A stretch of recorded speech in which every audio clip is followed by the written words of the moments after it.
the golden African sun painted the vast Masai Mara in hues of amber and crimson as dawn broke over the endless savanna. For the Kenya Wildlife Service patrol team, it was supposed to be another routine aerial survey, counting herds, checking water levels, monitoring the delicate balance of life in one of Africa's most precious ecosystems. The helicopter's rotors cut through the crisp morning air as it swept low over the acacia-dotted landscape, following migration routes that had been used by wildlife for millennia. Captain Sarah Kimani adjusted her headset as she guided the aircraft along the well-worn patrol route. 20 years of flying these surveys had taught her to read the land like a book, to spot the subtle signs that something was amiss in the intricate web of African wildlife. The dry season was approaching, and elephant herds were beginning their ancient migration toward permanent water sources. Everything should have been following predictable patterns, but today, something felt different. Through her radio crackled the voice of her co-pilot Marcus, reporting movement in Sector 7 that didn't look right. Through her binoculars, Sarah focused on a lone figure near the bend in the Mara River where the banks were low and the crossing was easiest for the great herds.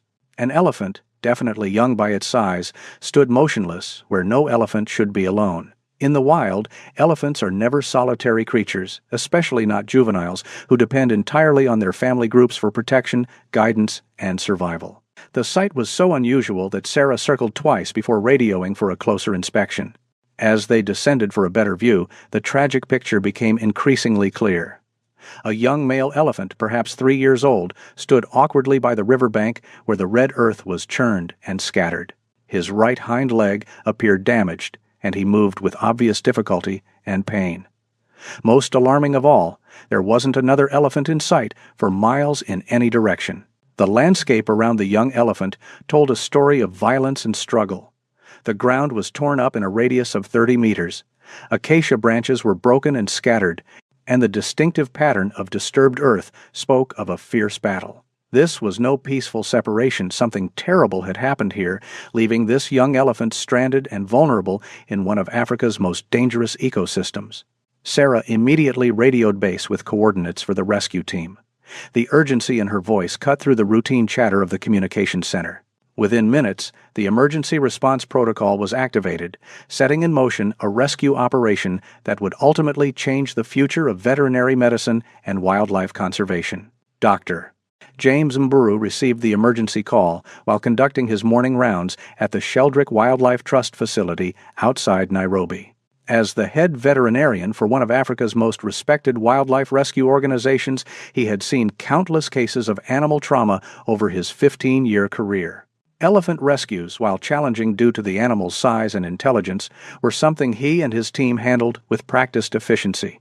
But the report from Captain Kimani suggested this case would be different. The drive to the rescue coordinates took nearly 4 hours across increasingly rough terrain. Dr. Mburu's team consisted of 6 specialists: 2 veterinarians, a wildlife biologist, 2 experienced elephant handlers, and a logistics coordinator who managed the complex equipment needed for large mammal rescues. Their specialized rescue vehicle carried everything from heavy-duty tranquilizers to portable surgical equipment designed to handle emergency interventions in remote locations. Approaching the site, the team could see the young elephant exactly as described: alone, injured, and clearly in distress. Through binoculars, Dr. Mburu conducted his initial assessment while the team prepared their equipment. The elephant was definitely a young male, probably separated from his natal herd during the transition to independence that typically occurs around age 3 or 4. His body language spoke of exhaustion, pain, and confusion. The evidence around the area told a dramatic story of survival against overwhelming odds. Disturbed earth, lion prints clearly visible in the soft riverbank mud, hyena tracks crisscrossing the area, and drag marks where the young elephant had obviously fought for his life against multiple predators. Broken branches and torn vegetation indicated a prolonged struggle that had raged across a significant area.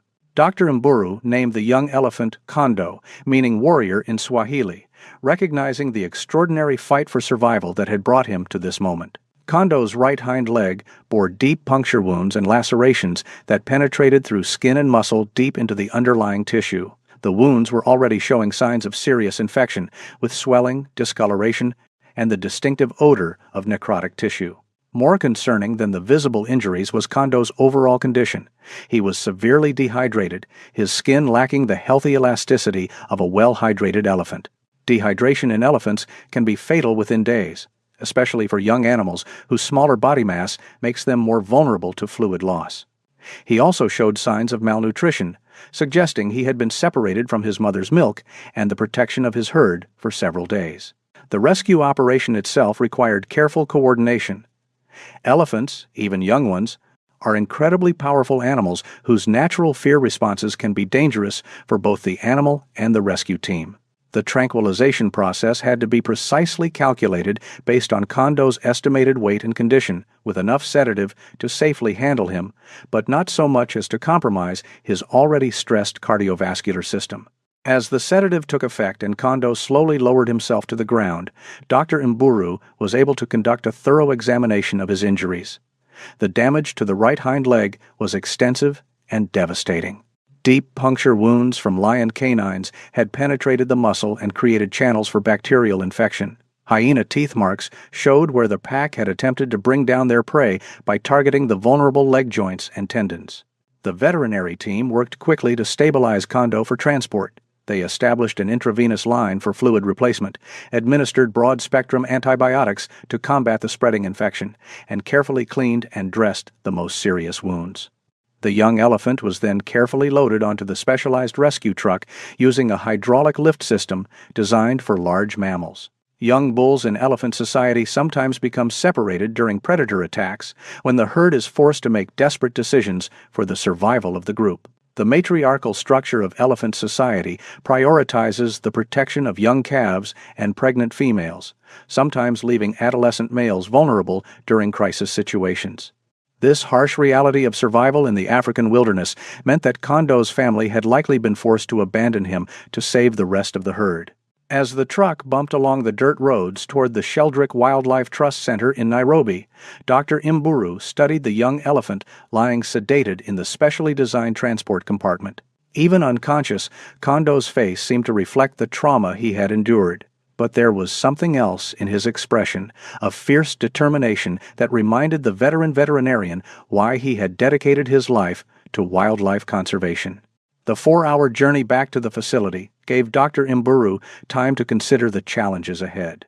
Elephant medicine is among the most complex fields in veterinary science, requiring specialized knowledge of physiology, behavior, and social dynamics unique to these remarkable animals. The size alone presents enormous challenges. Every procedure that might be routine with smaller animals becomes exponentially more complicated when dealing with a patient that weighs several tons. At the treatment facility, X-rays revealed the devastating extent of Kondo's injuries. The wounds to his right hind leg had penetrated deep into the bone, creating fractures and exposing the joint to bacterial contamination. Infection was spreading rapidly through the tissue, turning healthy muscle into necrotic material that threatened to poison his entire system. Despite aggressive treatment with antibiotics and surgical debridement, the leg was beyond saving. The medical team faced an agonizing decision that would determine not just Kondo's immediate survival, but the entire course of his future life.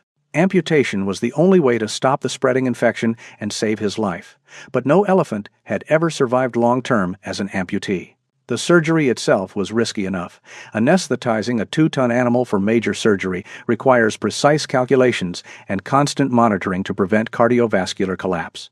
Dr. Mburu assembled a surgical team of 5 specialists for the unprecedented operation. The amputation would need to remove the infected portion of the leg while preserving as much healthy tissue as possible for potential future prosthetic fitting, though at the time, such possibilities seemed purely theoretical.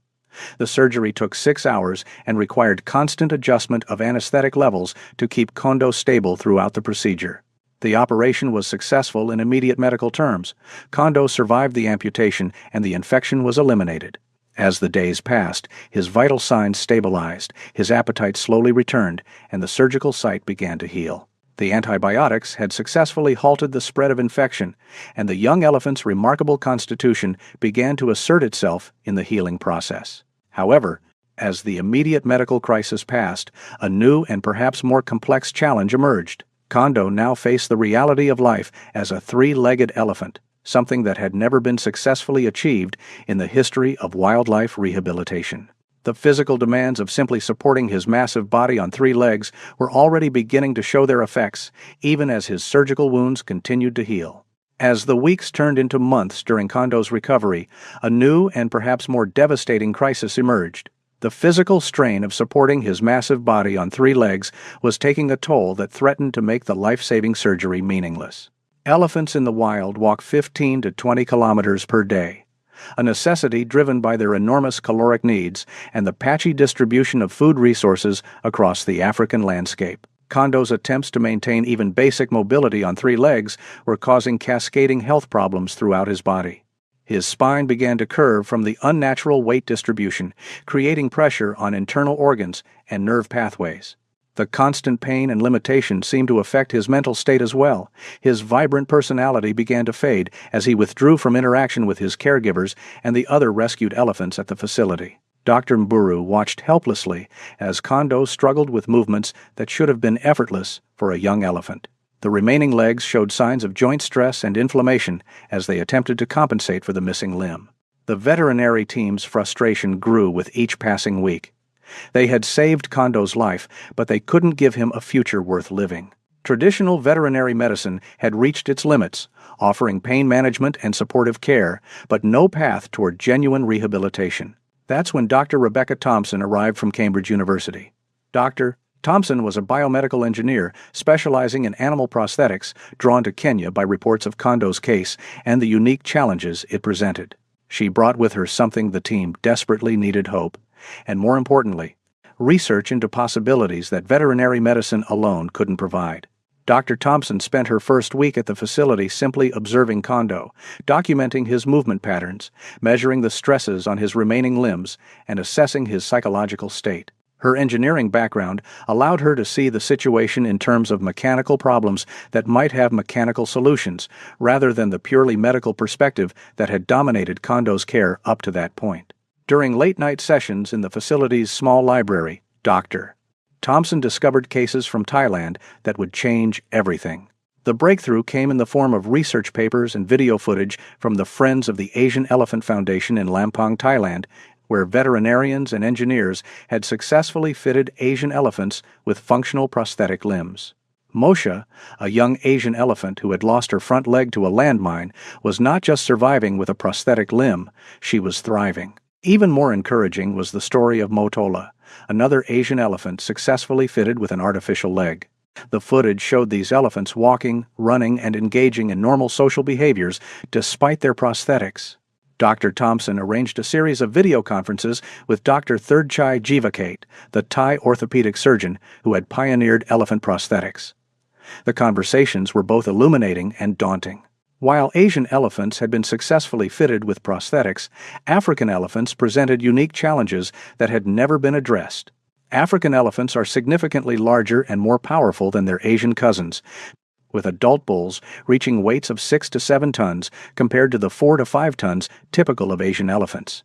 They also tend to be more aggressive and less accustomed to human handling, having evolved in environments where human contact was historically more limited and often hostile. The biomechanical challenges were even more significant. The bone structure, muscle distribution, and joint mechanics of African elephants differ substantially from Asian elephants. Most critically, all previous prosthetic successes had involved front limbs. No one had ever attempted to create a functional prosthetic for an elephant's hind leg, which plays a crucial role in the powerful locomotion that allows elephants to travel vast distances. But perhaps the most encouraging aspect of the Thai experience was the evidence that elephants could not only accept prosthetic limbs, but could adapt to them with remarkable intelligence and resilience. The videos showed elephants learning to adjust their gait, coordinate their movements, and even modify their behavior to accommodate their artificial limbs.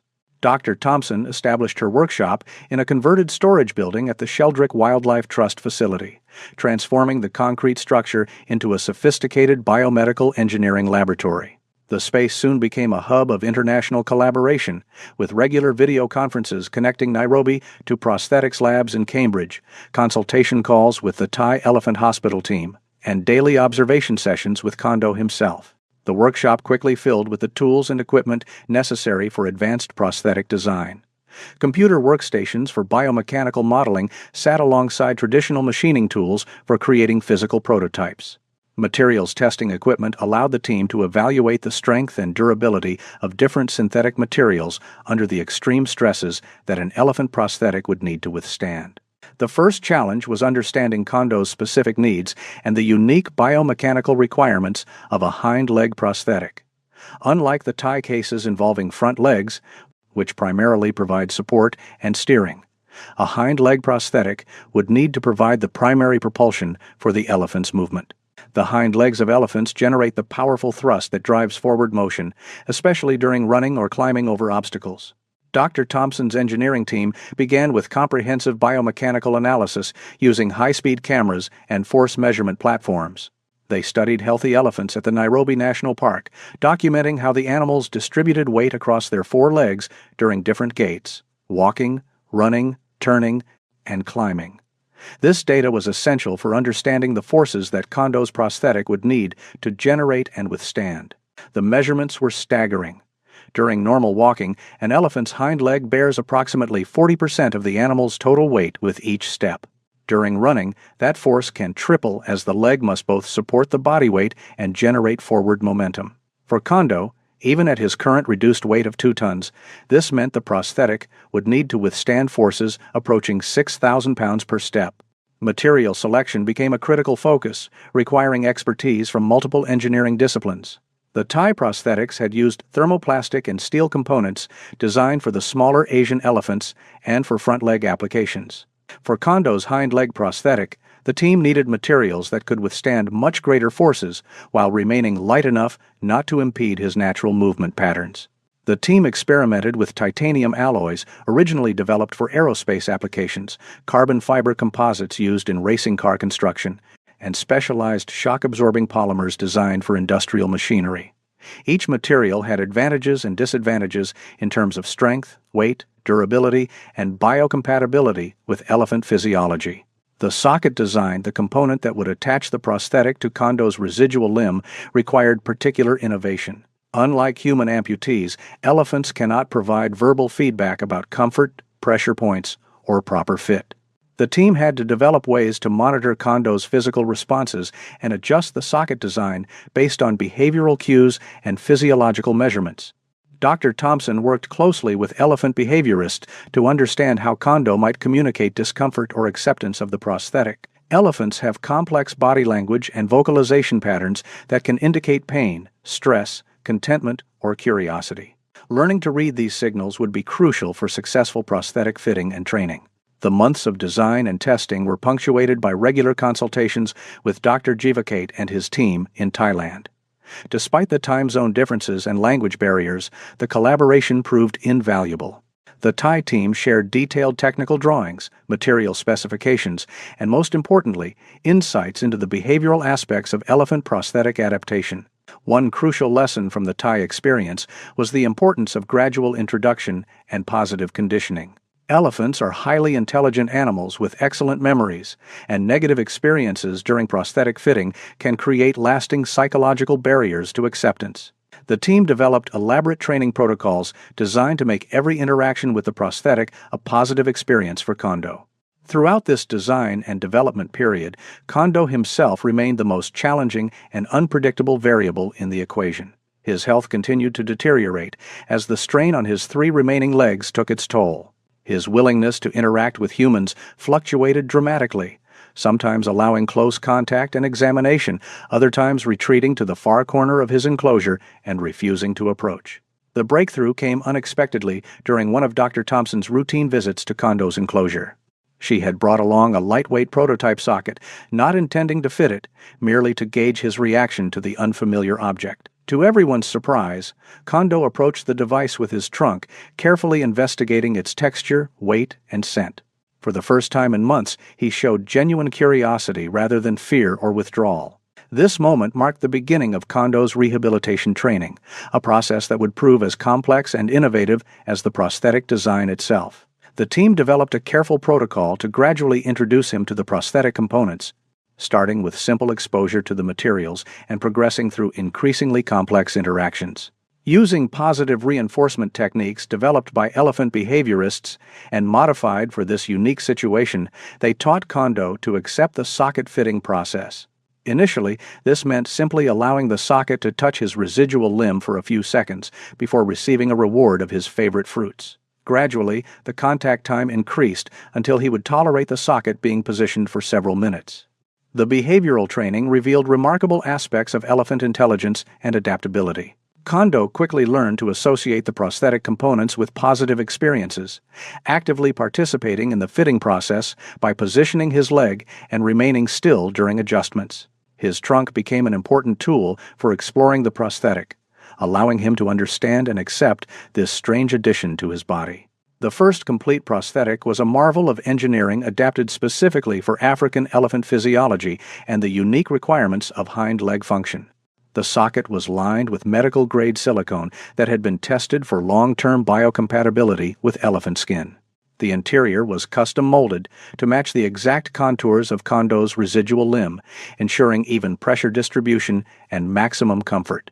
The limb itself incorporated a sophisticated shock absorption system consisting of multiple components working together to handle the massive forces generated by elephant locomotion. A titanium framework provided structural strength while maintaining relatively low weight. Carbon fiber panels offered additional strength and flexibility. Most innovative was the hydraulic system that absorbed impact forces during each step and then released stored energy to assist with the next stride. The foot component required special attention since it would be in constant contact with varied terrain. The team designed a specialized tread pattern that would provide traction on the different surfaces Kondo might encounter within the sanctuary grass, mud, rocks, and the concrete areas around his shelter. The foot was also slightly larger than his natural feet to provide additional stability during the adjustment period. After 18 months of intensive design, testing, and behavioral preparation, the moment arrived for Kondo's first fitting with the complete prosthetic system. The process was approached with careful ceremony, recognizing the historic nature of this attempt. Never before had an African elephant been fitted with a hind leg prosthetic, and the success or failure of this moment would determine whether Kondo had a future or would face a lifetime of progressive disability. Kondo's first steps with the complete prosthetic were tentative and unsteady, but profoundly moving for everyone who witnessed them. The 24-month process from initial injury to first prosthetic steps represented unprecedented collaboration between veterinary medicine, biomedical engineering, animal behavior science, and international expertise sharing. As the young elephant carefully shifted his weight onto the artificial limb for the first time, every person present understood they were witnessing history in the making. The learning process was frustratingly slow and punctuated by numerous challenges. Kondo had to relearn fundamental movements, how to shift weight from his natural legs to the prosthetic, how to coordinate the artificial limb with his 3 natural ones, how to maintain balance during different activities. The prosthetic changed his center of gravity and required him to develop new muscle memory for movements that had once been instinctive. Initial sessions were limited to just a few minutes as Kondo gradually built confidence in the prosthetic. The team monitored every step for signs of discomfort, pressure points, or mechanical problems with the device. Adjustments were constant, modifying the fit, adjusting the hydraulic pressure, fine-tuning the foot angle to match Kondo's natural gait. Each modification required careful observation and analysis to ensure it improved rather than hindered his progress. But gradually, imperceptibly at first, genuine progress emerged. Kondo began to trust the prosthetic as part of his body rather than an external device. His natural elephant intelligence allowed him to adapt his movements to accommodate the different feel and response of the artificial limb. Most importantly, as his mobility improved and pain decreased, his personality began to resurface from the withdrawn, depressed state that had characterized his months of disability. The playful, curious young bull, who had been lost in months of pain and limitation, started to re-emerge. Kondo began to interact more readily with his caregivers, showing interest in his surroundings and engaging in the exploratory behaviors typical of young elephants. He would use his trunk to investigate new objects in his enclosure, test the boundaries of his expanding world, and even display moments of what could only be described as joy in his newfound mobility. The improvement in his psychological state seemed to accelerate his physical adaptation to the prosthetic.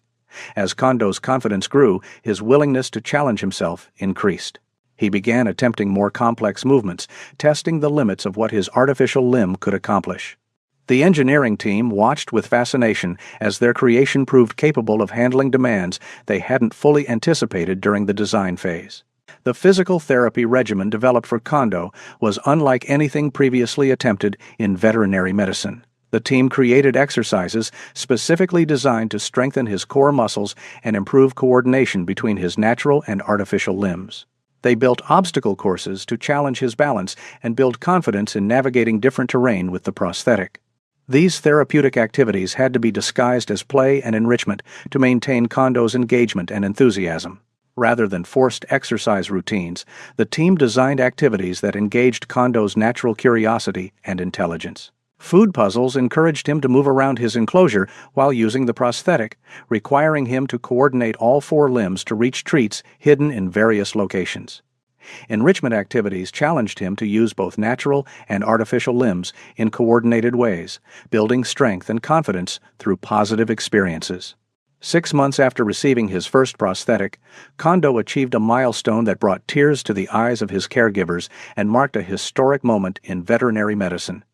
He ran, not the awkward, painful shuffle that had characterized his movement since the amputation, but a genuine, joyful run across the sanctuary grounds. The sight of this young elephant, who had been written off as terminally disabled, racing across the African landscape on his artificial leg, represented a triumph of human ingenuity and animal resilience. The run was captured on video and shared with the international team that had contributed to Kondo's recovery. Dr. Jivakate in Thailand watched the footage with tears in his eyes, knowing that his pioneering work with Asian elephants had been successfully adapted to help this African elephant half a world away. The Cambridge engineering team saw validation of months of design work and testing. Most importantly, Kondo's caregivers saw proof that their faith in his recovery had been justified. As Kondo continued to grow, the prosthetic required regular adjustments and eventually complete replacements to accommodate his increasing size and weight. Young elephants grow rapidly, and Kondo's prosthetic had to evolve with him. Each new version incorporated lessons learned from the previous iteration, improving comfort, durability, and function. The team developed a standardized fitting protocol that reduced the time needed for prosthetic changes and minimized stress for Kondo. The engineering improvements were significant with each generation of prosthetic. Better materials became available as technology advanced, manufacturing techniques improved, and the understanding of elephant biomechanics deepened. What had begun as a desperate experimental attempt to save one elephant's life evolved into a replicable system that could potentially help other amputee elephants around the world. Word of Kondo's success spread rapidly throughout the international conservation community. Wildlife organizations, veterinary colleges, and biomedical engineering programs began to take notice of this unprecedented achievement. Funding arrived from sources that had never previously supported elephant conservation. Drawn by the innovative technology and inspiring story of recovery, corporate sponsors saw opportunities to support cutting-edge research while associating their brands with positive conservation outcomes. The practical implications were enormous. Elephants are frequently injured by human activities, vehicle strikes, snares, landmines, and conflicts with farmers defending their crops. Many of these injuries result in amputations or disabilities that traditionally meant lifelong captivity or euthanasia. Kondo's prosthetic offered hope that these elephants might have alternatives, that disability need not mean the end of a meaningful life in the wild or semi-wild conditions. Research institutions around the world began to develop their own elephant prosthetic programs, building on the foundation established by Kondo's case. Universities in South Africa, India, and Sri Lanka, all countries with significant elephant populations, initiated studies on adapting prosthetic technology for local conditions and elephant subspecies. The knowledge gained from Kondo's case became the starting point for a new field of veterinary medicine. The workshop that had started in a converted storage building grew into a proper research facility, attracting veterinary students and biomedical engineers from universities across the globe. Graduate students wrote dissertations on elephant biomechanics, prosthetic material science, and the behavioral aspects of animal adaptation to assistive technology. The facility became a destination for researchers seeking to understand how engineering principles could be applied to solve biological problems. More importantly for Kondo personally, He became an ambassador for wildlife conservation and adaptive technology. School groups visiting the sanctuary would witness this remarkable elephant as living proof that disability need not mean hopelessness. His story inspired children to consider careers in veterinary medicine, biomedical engineering, and wildlife conservation. Teachers used his journey to illustrate concepts of resilience, innovation, and the power of international cooperation. The educational impact extended beyond inspiration to practical learning. Students could observe firsthand how engineering principles were applied to solve biological problems, how international collaboration could achieve results impossible for any single team, and how persistence and innovation could overcome seemingly impossible challenges. Kondo became a living laboratory for understanding the intersection of technology and biology. The psychological transformation in Kondo was as remarkable as the physical achievement.